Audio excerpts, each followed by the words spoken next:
never been done before. We the people tell the government what to do. It doesn't tell us. We the people are the driver.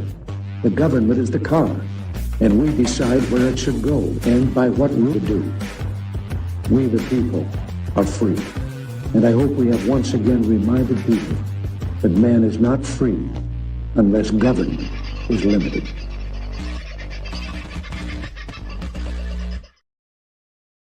Well, howdy, folks.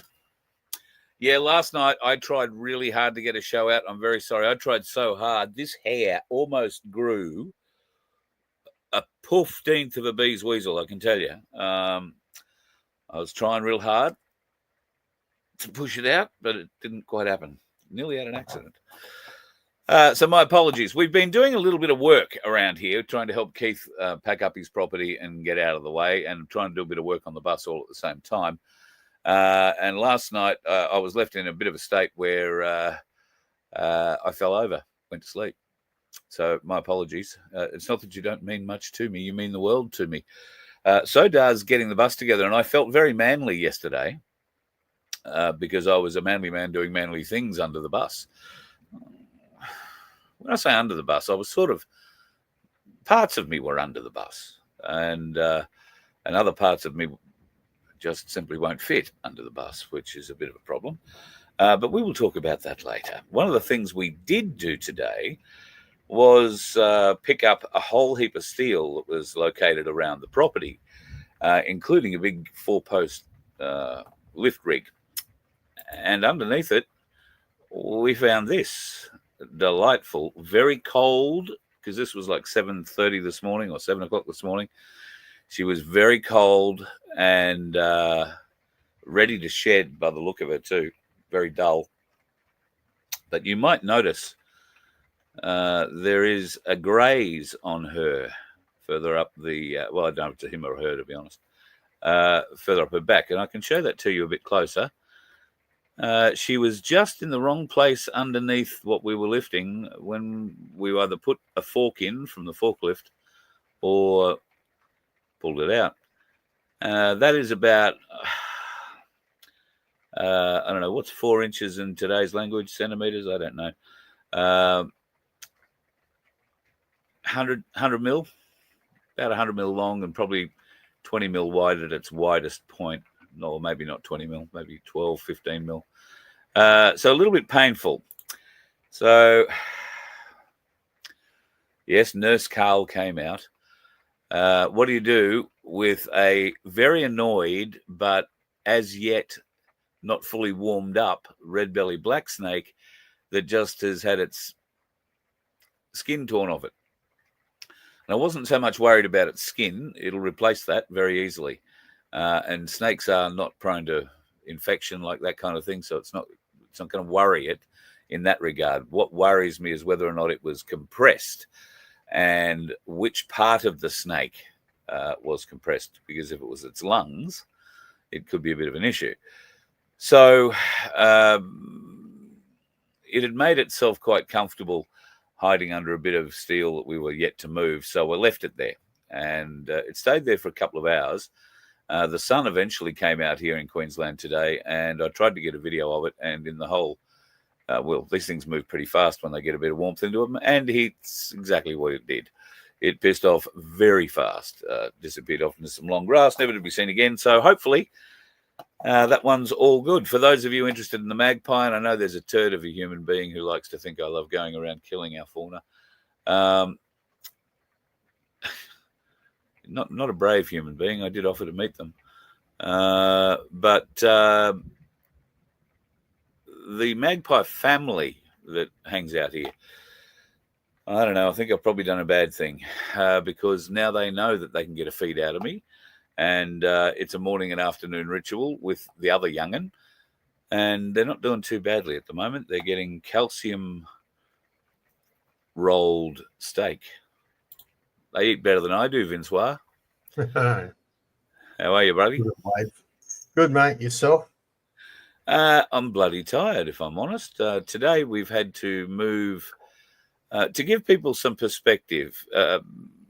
We moved all Keith's housey bits out and into containers a couple of days ago.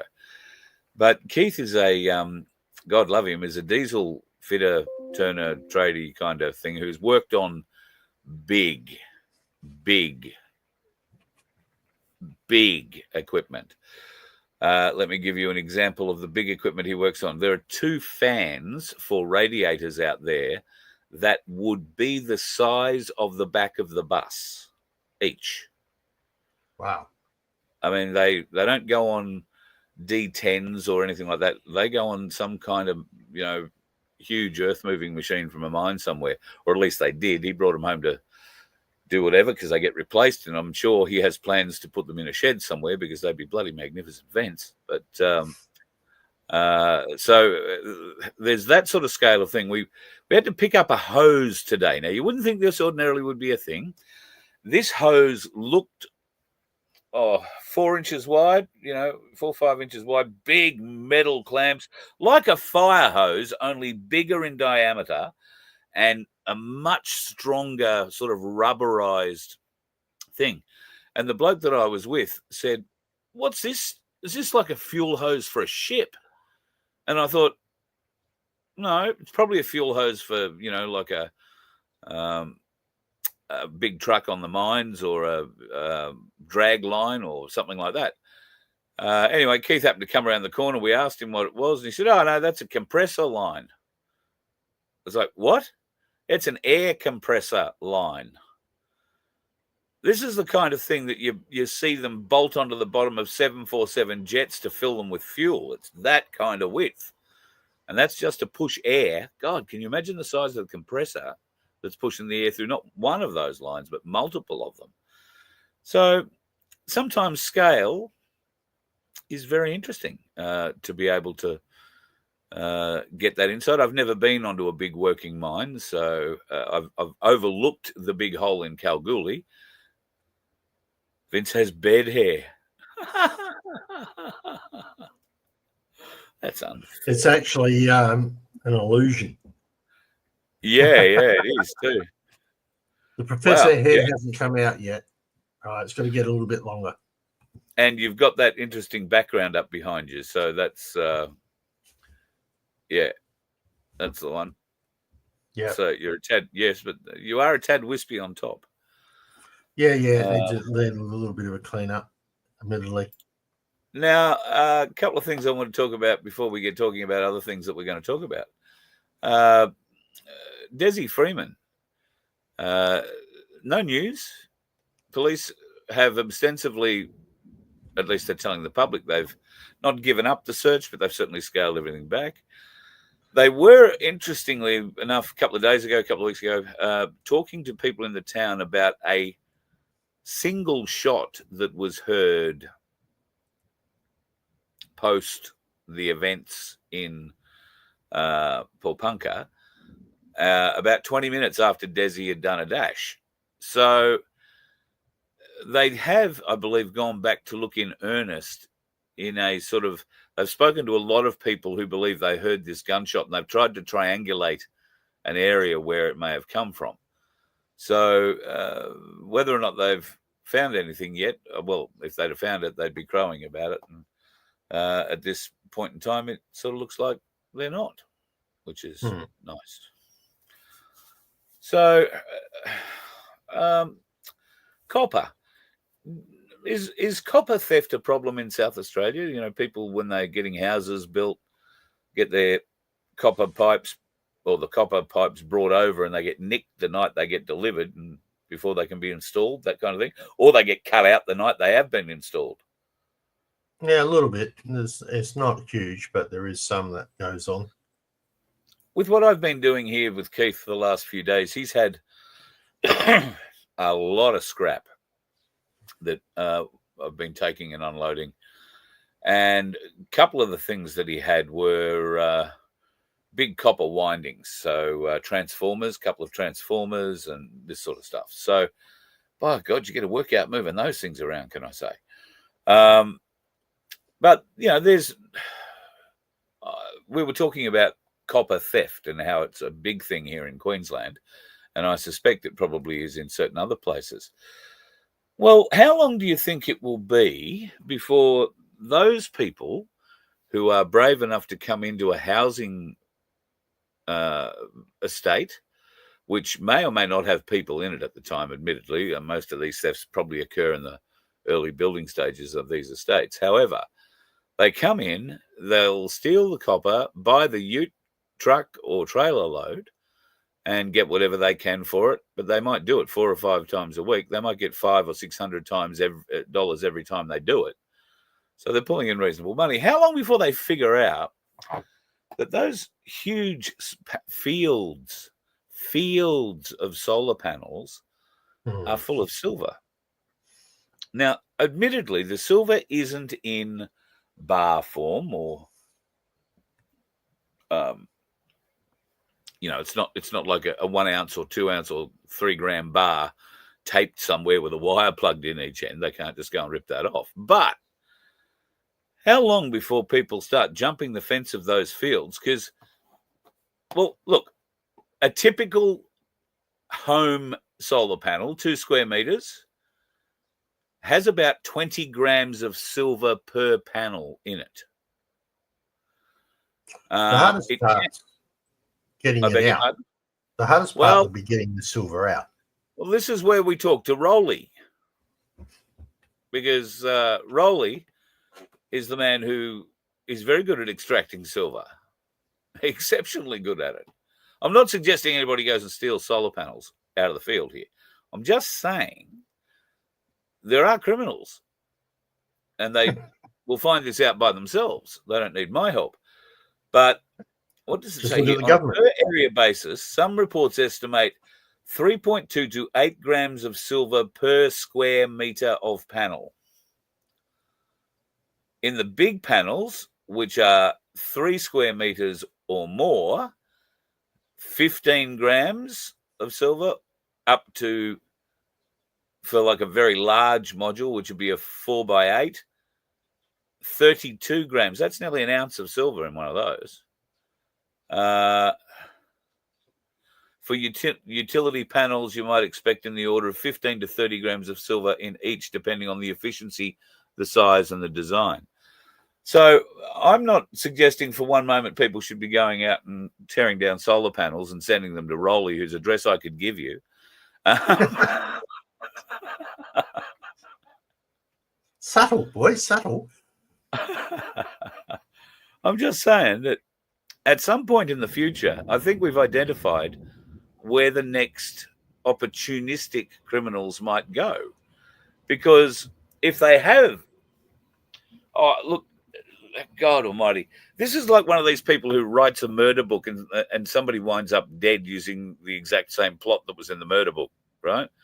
But if I tell you how to do this, it's going to be the perfect crime, and then somebody goes and does it, and I'm going to go and get the blame. So I don't want to do that. Reach out to me privately. Anyway, speaking of solar, I see the libs are stacking. Oh, God, yes. I'm glad you mentioned that, Deb. So are they really, is the $64,000 question.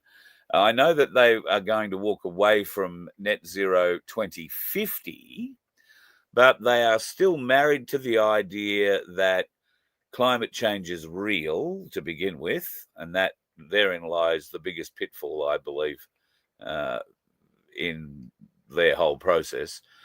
There are many climate change deniers in their ranks, and certainly quite a number outside in the Independent and One Nation. They may have had a bit of a swaying influence there. I'll be interested to see what Barnaby, I don't know if you've heard anything, Vince, since you've got up and, brushed the sleep out of your eyes. If Barnaby Joyce has made any noises about still leaving the Nationals now that the National Party seems to be broadly aligned with the Liberal Party in that they're kicking net zero in the ghoulies and going to go back to talking about coal, something else, and nuclear. So I think it's only smart, wise, useful. I'm just trying to find More adjectives you can add. I wanted to show you this. So this is the Waratah Super Battery just south of Sydney. Isn't that the one that blew up? Yes, that is. Now, you might say, now there is $1 billion invested in this so far, and there is the life and promises of, I'll figure out how to do this eventually. Oh, shit, Vince has disappeared completely. That's two all right. of us? No, I'm that's good. not good. Do that? No, that's even worse. That's Look, all right. there you go. Sorry, if you get motion sickness at home, I apologize for that. What was I saying? Yeah, right. So it's not just this business, right? Bear in mind, this battery business happens to be owned by who? BlackRock. Now, there are 3 transformers in this site. One of those transformers blew up and caught fire, did damage, and did such damage that it took another generator basically offline as well. And between taking the damage that the 2 of them have done, it has basically rendered the entire site unusable, meaning they're probably going to have to start again with the build. Now, it was due to open and start putting power into the grid in time for summer in Sydney this year. So it will be interesting for people in the Illawarra and in southern Sydney regions to see how your power is going to go this year now that they've, the coal-fired power stations are on a timed shutdown. So there still might be enough power this year to get Sydney-siders through, because God knows the government housing development plan hasn't built any houses with its $10 billion. Plenty of other people have, though, so don't know how much of a drain that's going to place on the power grid, but every one of those houses is very likely to have air conditioning, and the new Australians living in them, because, let's face it, we older Australians can't afford one, they'll be turning the air conditioning on. Have no fear. Have no fear. And Vince is doing a very interesting expose, educational doco-style review of the smart meters that happen in your home.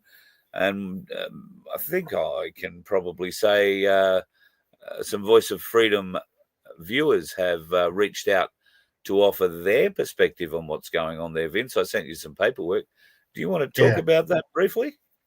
Well, I'm hoping to try and put it together over the next week and have it out. But it is about how smart meters work, the truth, right? So I'm going to be fair and impartial on this. But it will tell the telling story that electricity companies can reduce the amount of amps going through into your house in times of peak emergency and stuff like that. But it persuades the fact that they don't have direct control over your air conditioner, because they don't by default. No. And I'll explain how all of that works. Yeah, they have control in a different way. So yeah, there is a way of control, but it's purely on reducing the amount of current that can be pushed into the house, and that's done by the smart meter. So speaking of control, oh, sorry, keep going. I don't want to cut you off. No, that's all right. So that'll be interesting. There's some diagrams I'm going to explain about IoT devices and how they work and how you can opt in and opt out of those, and whether they can connect to smart meters and things like that. So it'll be a bit of an interesting little story, one that's not, it's a topic specific, but a topic longevity. So it's going to, you can watch this 6 months down the track and it's going to be relevant. So I want to join Tony's business, recycling copper and wind turbines. I don't know. There's going to be a market for recycling some of those big solar panels, because a lot of them are going to fail, and they'll just replace them. They'll rip them out and replace them. So what happens when they get hit by a decent hailstorm and crack? So yeah, a field of pain. I would have thought that would be. Really? Boom, boom.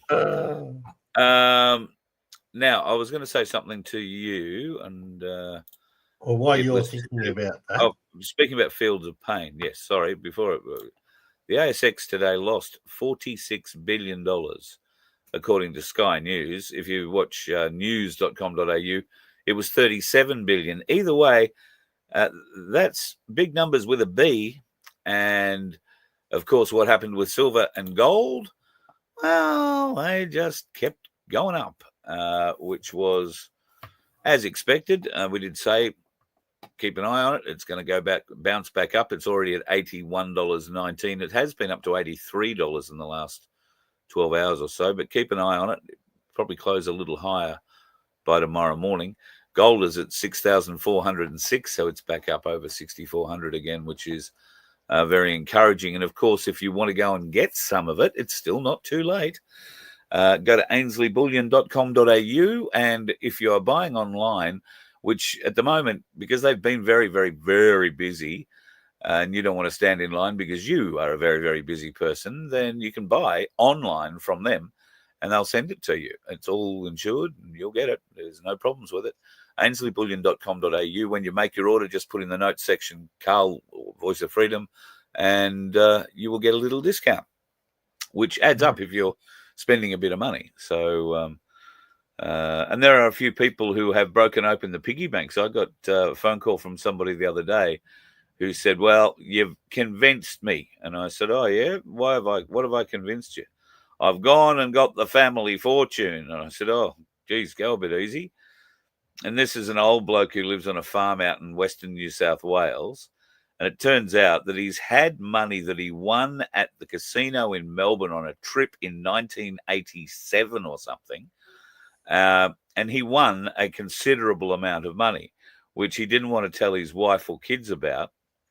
So he tucked it all up inside some kind of old oil can or something in the shed and threw it up on a shelf in the shed and left it there. And that was the only thing that's written down is in his will where the kids can find it. Now he's got to go and change his will because he's taken that money out, had to go to a bank and explain where that money had been for so long, because the bank doesn't apparently need to accept older style Australian dollars. Did you know that? If they've got the Commonwealth written on it, I think they still have to. There might have been a change in legislation that they put through, but as far as I know, it's still legal tenders currency. Well, because we would have changed as legal as you can be, considering it should only be gold and silver in the first place, according to the Constitution. But that's another thing. It is, and soon you'll be able to learn more on FBN about that. Yes. All right, I want you to take a stab at something. If you are a minister, hang on. I don't mean a preaching kind. Oh. I mean the political kind. If you are a minister of a reasonably important, particularly at the moment, portfolio, what do you think is a reasonable amount of money to spend to go traveling around the world on ministerial type business related to your portfolio? It's relative to whether it's a global portfolio or a local portfolio. So very much a global portfolio. Well, I mean, there was the perfect example where they all talked about the climate change and they spent millions of dollars to get people to a particular location when they could have done it on Zoom. So is it wastage? So if you were the minister in charge of the e-safety commissioner's office, and well, that's not global. That is not a global portfolio. That is a local portfolio to Australia only. So I would have thought on a global level, dealing with all the big wigs, the Googles and the Facebooks. Well, they have companies. They have offices here in Australia, and you've got Zoom. So, yeah, my opinion. All right, then. No. So our Karen then, by that logic, shouldn't really be going offshore and spending any money anywhere. Would that be right? That'd be my call. Maybe one trip a year if you're lucky. So we've been left on the hook for $425,000 in travel for her expenses and the little team that goes along with her for the last 3 years. So that's a total for 3 years travel, so $110,000 a year each. The minister who's responsible for all of that has spent remarkably less, like a shitload less, on international travel and associated other bits. We're talking like still over $100,000, but I'm wondering why the E-Safety Commissioner has $425,000 in travel over 3 years. So call it 100,000, what is it, 50, not quite $150,000 a year. Yeah. So, well, my question is, why does she need to go to the World Economic Forum? that was going to be my next question, because that's two of the big trips were to the World Economic Forum, where I believe she's been getting her instructions to come back here to Australia and just see how badly she can ram a very large square phallic instrument into a very soft, round, circular hole, and how much it's going to hurt us. A lot. There's a lot of people that are making moves now. They're concerned about what's happening on Facebook and bits and pieces. I know that the My Place Australia Facebook page has been paused for 10 days as a sign of protest. So there's a lot of people that are really concerned about having to give away their digital or give away all their identities. So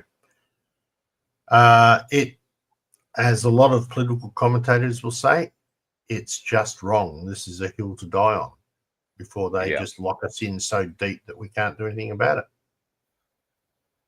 While I'm thinking about any guys, it is a bit of a quiet news night tonight. So if you have a question you want to throw up in the chat, it is a free-for-all night, so throw it up. Davos is expensive, says Andrew. Yeah, we should ask Harvey.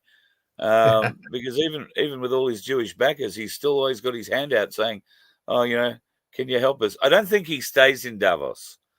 I don't think you're allowed to. You've got to have a certain coloured passport and be of a certain base wealth, starting with a B, I'm pretty sure, before you're allowed there. Or you must have access to billions of dollars. Even if they aren't yours, they'll be taxpayer billions, and that makes you equally as important in the minds of those at the World Economic Forum, of course. So, rotten, stinking human beings. So why is China still buying stuff in Australia? If that's correct, Donna, why is China buying Australian land? It's called Australia, not China. I agree with you 100%. Why would they buy it? Well, that's at Langi Kalkal, which for people who don't know Victoria, it's in the Gippsland region, and it is a huge bit of land, phenomenal bit of land. Now, for years, Holden have been driving not only their own vehicles, it's been used by a number of international car companies who bring their models out here under great secrecy and drive around that proving ground, because it is a great proving ground to see if your car can last in Australian conditions. And Australian roads, that'll work. Well, that was part of the test as well. But before they'd get them on the road, they would bang them around and people will have seen usually only one aspect of it, and that is the high-speed track. So I forget how long the oval circuit is there, but it's kilometres long and banked. So the idea is you can get a car up to a fairly excessive speed and test how it handles at high speed and all that sort of stuff. But it's everything else that they had there, which was just amazing. The technical support they had for the vehicles, for everything from suspension all the way through to whether the paint was falling off. The proving ground had dirt tracks on it. It had these rumble strips that cars would drive over, and they were so violent.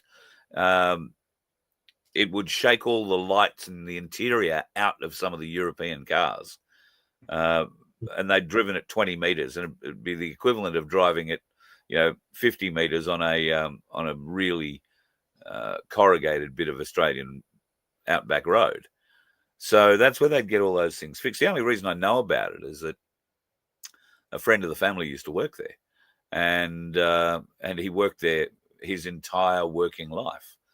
And the only reason he left was because they sold the joint, and there wasn't enough. They weren't making cars anymore, so he didn't have the job. But he was one of the test drivers, one of the proof drivers. And then when they got out on the roads, that's when they had a bit of fun. They'd drive around the country quite literally, and they'd do it in 14 or 18 days or whatever they'd take to do it. And some of it would be just bitumen only, some of it would be dirt and bitumen, some of it would be solid dirt, as much as they could do. And they put the cars in a really weird kind of paint spec. So you can't really see the lines of the cars. It's a almost like a blurring feature that's printed out and put on these wraps that they put the cars in. And you drive them around, you really can't tell what sort of car it is, just that it's a car. So what's going on with the solar flares? Well, if you... Yeah, go on. Just going to have my say, as far as I know, 3i Atlas is currently behind the sun, so we can't even see it at this stage. So any solar flares that it would be pulling it towards itself. But you might have some more info, Carl. Understand that we are not scientists. I just put a really sticky lolly in my mouth. And that was clever. So, yeah, I'll hide that comment, but yeah. Thank you. And so there are a lot of bullshit videos coming out about 3i Atlas at the moment. There's something about thank you, Japan, for finally giving us clear pictures of whatever the fuzzy fucking thing was that floated across the screen. It's all lies. Some of those pictures might be quite real, but they're probably not of 3i Atlas, and they've been melded with AI into a whole heap of other crap. So don't get too excited about 3i Atlas just yet. As Vince said, we think it's behind the sun. I'm more interested in what the sun was meant to send to us this week, and as far as I can tell, it's been a bit of a letdown. So there were 3 huge solar flares, which happened on Tuesday, Wednesday, I want to say. Now, I don't know whether or not people in Victoria, Tasmania, southern New South Wales, southern South Australia have been seeing auroras in the last 3 or 4 nights, or whether or not there's even been enough clear sky for you to see such a thing. But it was predicted that we would be seeing auroras for 3 or 4 days or 3 or 4 nights, given the huge amount of radiation that the Earth was going to be bathed in. And that radiation was going to get to ground level.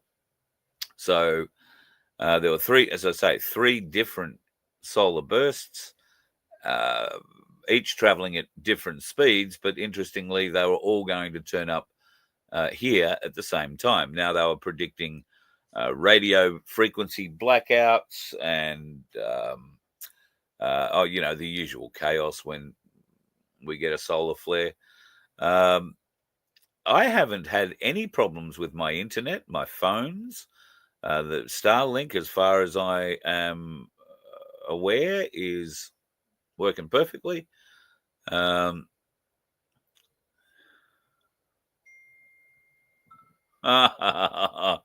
this is why we have Sunflower in our audience, folks. 3i Atlas. It makes perfect sense to me. And it feels right on my heart. 3 equals CIA. Yep. Very special woman is our Sunflower, folks. Very special woman. Smart. Gonna like that. And hello to Rick. I hope you're doing well, brother. I did have a couple of other things I was going to show you as we slowly floated through the night. Now, you may or may not have heard of this bloke called Thomas Massey. Thomas Massey has been pushing senators and Congress people to sign a petition that essentially forces both houses to ask for all of the files, completely unredacted, of the Epstein variety. Now, they have been given, they needed 70 votes. That meant some Democrats had to cross the floor as well, and some Republicans. They got it. So all those 23,000 documents were released yesterday. Some news is starting to come out, and you'll see that appearing in your mainstream media stories, particularly surrounding Prince Andrew and Fergie and their relationship with Epstein, which these documents can prove was a lot more detailed, a lot more in-depth than either of them had let on. And it had continued for much longer after Epstein supposedly had been banished from their circle. It had continued, their relationship with him had continued on much longer. There is obviously going to be more stories coming out, probably about Andrew. In fact, there are so many rumors now that Andrew looks like there is a 50-50 chance, or better than that chance now, that he is going to potentially wind up in court and having to answer charges. Now, if those charges were pertaining to Virginia Giuffre, I don't know how that would go, because she can't be brought forward to present her evidence, and what happened in the book is not something that can be presented as evidence either. So it would require another girl to come forward who was going to substantiate and essentially say pretty much the same thing, or have more detailed pictures or whatever. And that's what the palace is afraid of. The palace is shit scared that there is a video, because there are rumors of it. There is a video of Andrew with 3 underage girls. And when I say underage, I mean young teenage girls. So they believe that video is in FBI possession, and there is a very high degree of probability that the FBI will work with Scotland Yard to get Andrew on the basis of being a user of trafficked teenagers or trafficked children. So you've probably seen the news that he's been kicked out of Royal Lodge, and this time it's sticking. And Fergie and he have been living there happily for 30 years. Apparently, they live apart, but they live together. The only time they really meet is breakfast and dinner. And there is a little bar that was built in the grounds out the back of that Royal Lodge, where staff and royals could come together in a rather informal sort of way and just have a few drinks after work, so to speak. Apparently, Fergie's been spending a lot of her time there with a woe is me. You must remember, Fergie has only ever sold on influence. I mean, she's, witty, funny, entertaining, all those things. But she also got caught in a big sting the British government had on Andrew. She got caught in a sting gaining influence or profiting from supplying access to Andrew, and even offering access to Prince Charles, as he was in those days, but King Charles. And she was paid $500,000 for that. She got paid $1 million for something else somewhere back in the day. She's been involved in some reasonably high-end scams over the days. So I think Charles, though he likes her, doesn't want her to have anything to do with the royal family anymore. But he can't keep her close, because if, he can't, I beg your pardon, he can't cut her loose, because if he were, she could write a book that would just blow the monarchy apart. Seen an ambulance last night, looked like a bushfire glow on the horizon, bad signal 2 days ago. Oh, okay, righto, bad signal 2 days ago. Well, you do live in the middle of nowhere, Pete, so bad signal for you is probably not completely unexpected. I wouldn't say, but who knows? I hope the garlic's coming along. Vince and I very fondly remember the garlic, don't we? Yep. And I believe he said that he was picking shortly and that he could probably box some up for us. So, yeah. Oh, nice.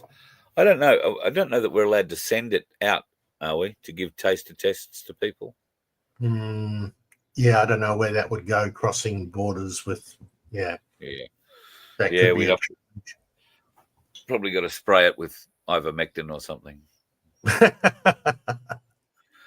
All right. So I've prattled on enough. There's a few other things here, but we can talk about that later. We've got a few interesting changes coming our way. Yep. Well, that was my throw to you.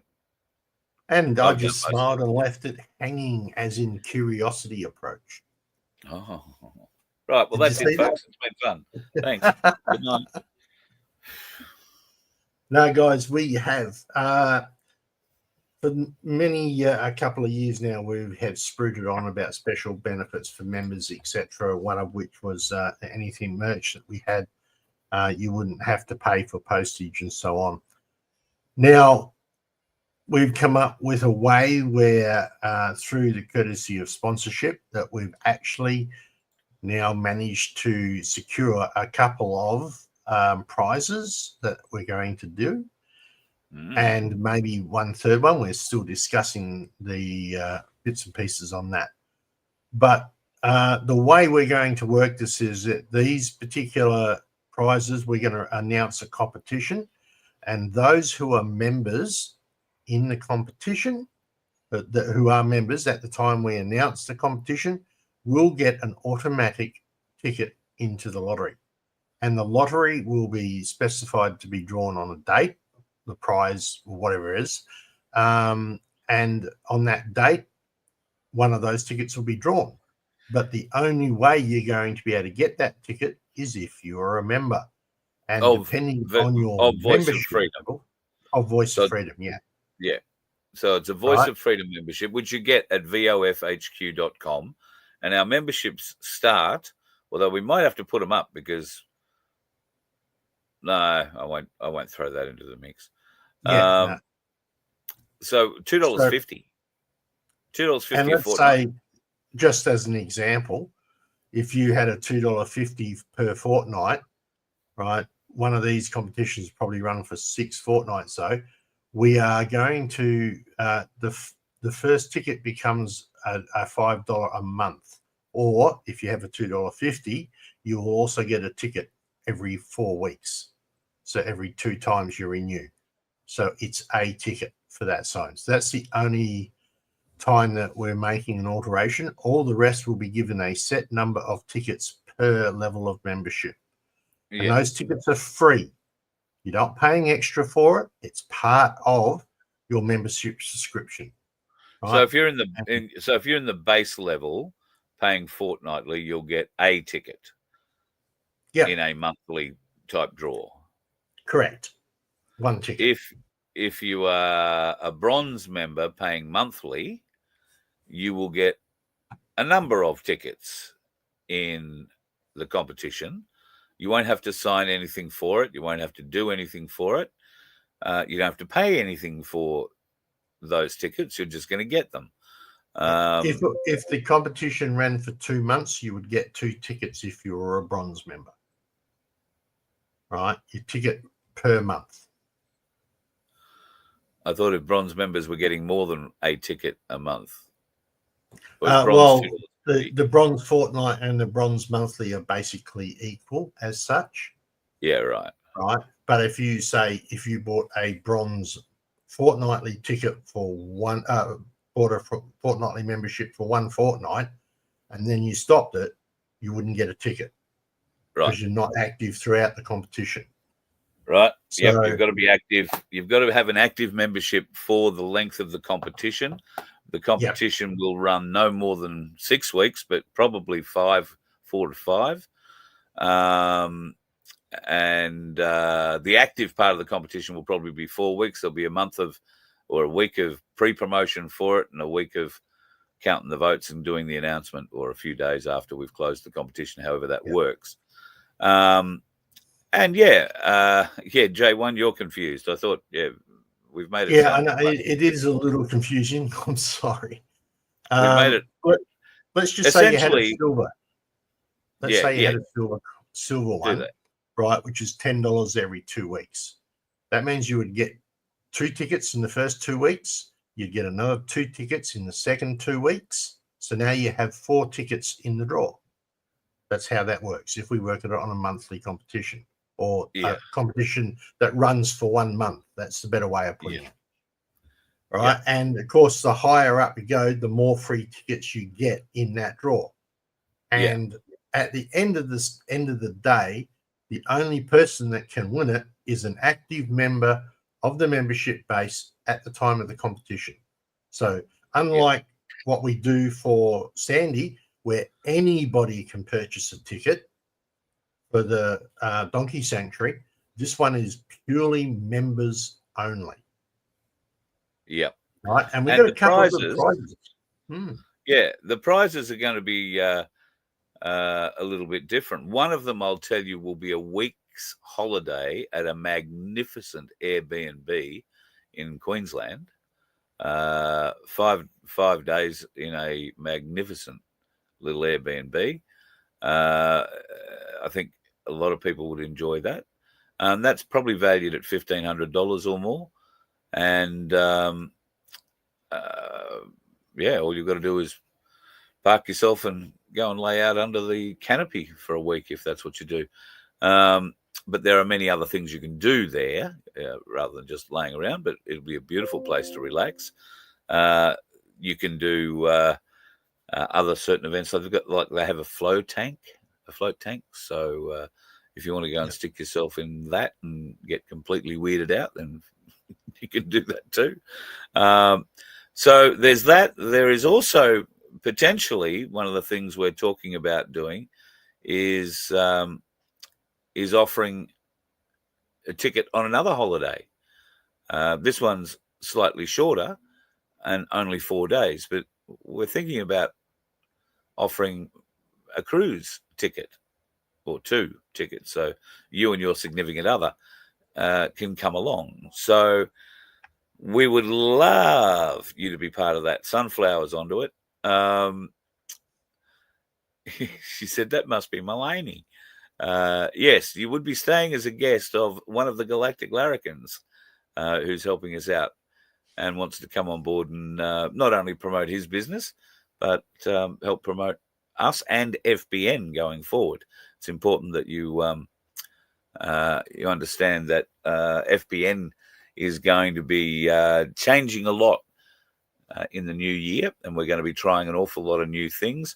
And in fact, one of those new things will be your ability to call in, and in some cases, call in live. In other cases, call in, leave a message, or leave an answer to a question, to a competition that we're running, and we will put all those together and play them back in various different portions of shows across the FBN network. But that is all coming up next year, and don't know that I want to talk too much more about it. We don't want to let too many cats out of it. Stop giving away all our secrets. Cut it out. Yeah. I mean, we're trying to build this organisation so that we can get fair, free, and information out to the people and educate them. So there might be some shiny things to give away as well. You never know. Speaking of which, people who are waiting on those, I have sent some this week. I've got more to send on Monday. And he's waiting on a delivery from me. I'm waiting on a delivery from Vincenzo, which shouldn't be too far away. Hopefully it'll be there Monday, because I've got to go and pick up another thing. It won't. So, it won't be. It won't. I can tell you that now. All right. One thing, though, I should say about this membership thing before we all get too carried away. If you are in South Australia, you are excluded from this. You can't play in South Australia. Got to be South Australia, the place where I can't go on it anyway because I'm me. But for some reason, our legislation in South Australia forbids it. But So every if other you're in South state, Australia, you can be involved. right? So for those who wish South to be Australian members, South we will Australia, find another way to benefit you. yes, we will find some other way of doing it. And this does not impact on our lottery for $2, where you can win $750. Yep. Or that's actually South Australian law that we're using to run that. So yeah. it's so back to front. Bloody government, I tell you. So yeah, 100%. But yeah, so with Sandy and that lottery is Australia wide. There is no issues with that. As I said, you do not need to be a member. So please do us a favor and do it for Sandy. Get out there and pass it out. Hey, try winning 700. When you want to win $750, go here, right? They don't even have to watch the show. They just need to buy a ticket. And it's all Post about it up on your helping Facebook the or your Instaturd or your Twattergram or whatever it is, and share it out far and wide. I can tell you that we want to be able to lift our prize pool there, so that we can offer a higher cash prize, and we also want to be able to give more to Sandy with what is going on there at the moment. They need as much help as they can get. So we can only do that with your support. We need to, turn this lottery over a little bit quicker than we currently are. Yeah, we need it for Sandy. Needs it. She needs it badly. Sandy really does need it. So, so we want to help. From my kids, Sunflower. My kids gave me that nice? For Father's Day. Okay, that's very just in case cool. you're wondering. That's very cool. Yeah. So if you can help out by buying you can help out by buying 20 tickets. That'd be great. Go to merch.vofhq.com and click on the Sanctuary 750 link, and that will be very easily done for you to pick up 1 or 2 or up to 20 $2 tickets for the chance to win 750 and a little bit of gold.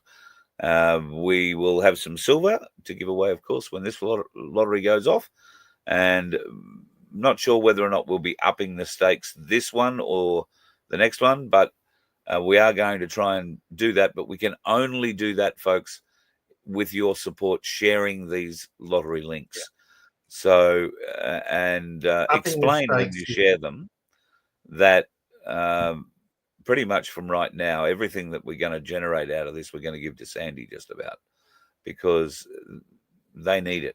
They've got 108 donkeys down there now, and every one of them needs to be fed. It needs a vet. It needs somebody to come along and do its hooves and its teeth and associated other bits, and every one of them costs money.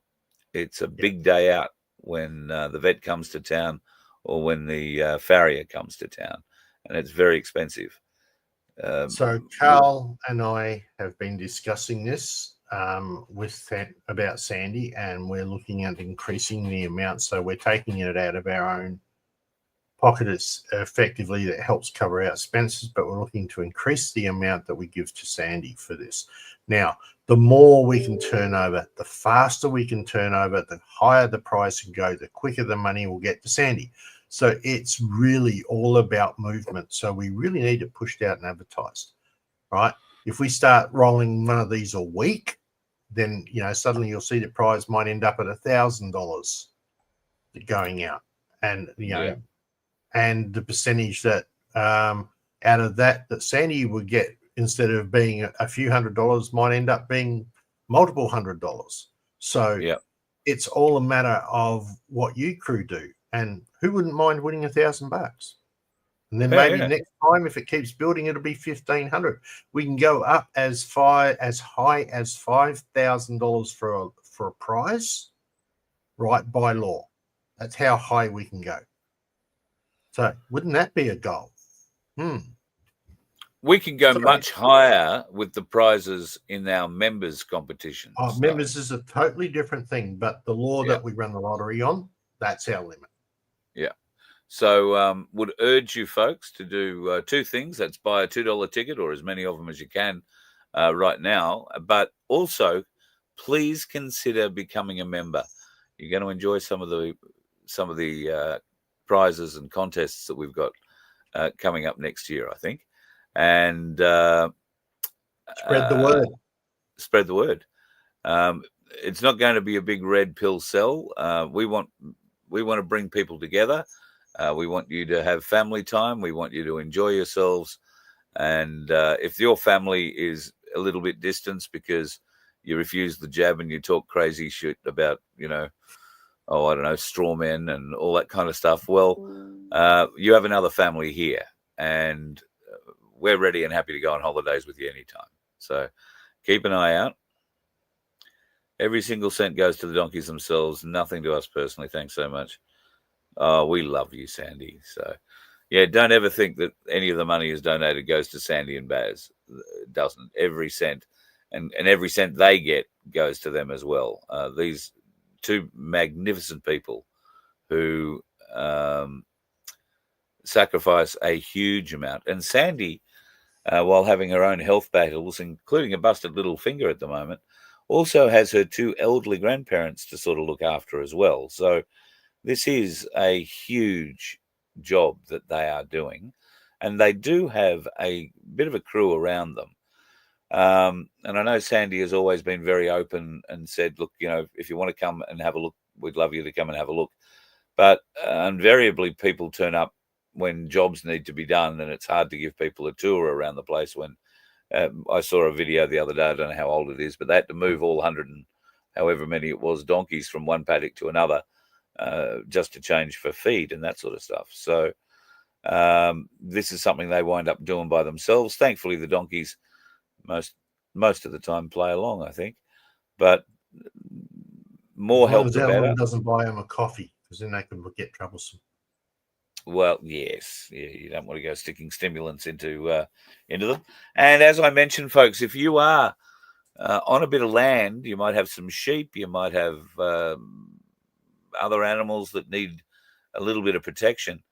You could have a quiet word with Sandy. They do have guard donkeys. I know it sounds stupid, but donkeys are very protective. Donkeys don't like dogs at all. So if you're in an area that has wild dogs around, put a couple of donkeys on your property. You won't have any problem with wild dogs. They are very protective. They're almost like alpaca. Part of the reason that part of their history. So bear that in mind. And if you were interested, then I'm sure Sandy and Baz would be able to tell you about the husbandry side of things. And look, they look after 108. But surely, if you've got a bit of acreage and something in the paddock they can chew on, you might be able to take two on and make two less mouths that Sandy and Baz need to feed in their very wide extended family. But we will do everything we can. And our first dad joke for the night: do they make an ass of themselves? Okay. 3 tickets at $6. There's your cup of coffee. Thanks, Alan. You're a gentleman, man. Thank you. Donkeys will beat up a hyena. Yep, absolutely they will. I saw I don't know, something scrolled past me the other day, and there was a woman who was walking up to a fenced-in donkey who was running around carrying a dog in its mouth, like shaking the shit out of it. And she said, put the dog down. Daryl, put the dog down. You're not meant to carry the dog like that. Puts the dog down. The dog runs off. So, yeah, they are very protective. And they don't like dogs. So they will beat up a hyena. They'll beat up most things, So anyway. All right. Well, look. It's that time of the day where the waving wonder does this. Hello. He's a good man. As you are good men and women. we all try to be every day. Some with greater or lesser success. We'll see how it goes. This weekend, many people tonight along the southeast corridor of Queensland have gone through just a massive thunderstorm just before the show went to air. I was a bit worried about whether or not we were actually going to get it get the show on the air, because the thunderstorm was right over me for some period of time. But we did successfully. Yep, yeah, it's good. Can we get to camp out at Sandy's? Well, that would be up to Sandy and Baz. I'll talk to them about it. There might be something that we could do along those lines. Speaking of campouts, I'm going to mention the My Place campout, which is happening 12, 13, 14 of December. $25 per adult. Kids are free for the whole weekend. Bring your swag, bring your tent, camper, caravan, or motorhome, and there'll be talks, there'll be fun, music, food, a bit of bushcraft at the Burrig Gully Bush Camp for the My Place 2025 campout. I'll get Luke Hart on to have a bit of a chat about that and whoever else is organising this. I'm sure there'll be a contingent from the Gold Coast heading up. And if you're wondering where Burrig Gully is, it's up near Gunalda, which is north of Gympie, south of Maryborough. So that'll give you a bit of an idea. And there's an outlook of how big that park is. It's all off grid, so be prepared for that. And please, I was talking to Annette today, the cruise director, cruise person-y thing. If you want to come on this cruise, please go forth and give her a call. You can look around. You might be able to find that you can pay less for it. Just saying, between you, me, and the gatepost. Rolly gave me a call. Actually, Rolly's booked to come, so I'm really looking forward to that. It'd be great having you on the cruise. And we'll get a lesson on how to create silver out of him. And he was able to find the beds cheaper. And there we go. That is the link to find cheaper rooms than I paid for, buggers. So bookings.cruiseguru.com.au/app/o/cruise/o/passenger/creation. Anyway, if you get to cruiseguru.com.au and type in you want to go from a cruise on a carnival boat from Brisbane in May, it'll bring up the only two that they have. And we're on May 4 to 8. Look forward to seeing you on it. It would be truly spectacular to have your company. And like I say, you'll pay a little bit less if you go to that Cruise Guru site. So thank you to Rolly for the tip on that one today. Appreciate it, brother. And maybe that makes it a little bit more affordable, because I know they're offering the room that I've got for just under $200 less than I paid for it. So that'd be money that I would have put on the bar for you to drink. Well, I'd only do that because there will be no dickheads on the roads. There might be a few on the boat, but there'll be no dickheads on the road. You let one ant stand up to us, then they all might stand up. Those puny little ants outnumber us 100 to 1. And if they ever figure that out, there goes our way of life. It's not about food. It's about keeping those ants in line. That's why we're going back. Does anybody else want to stay?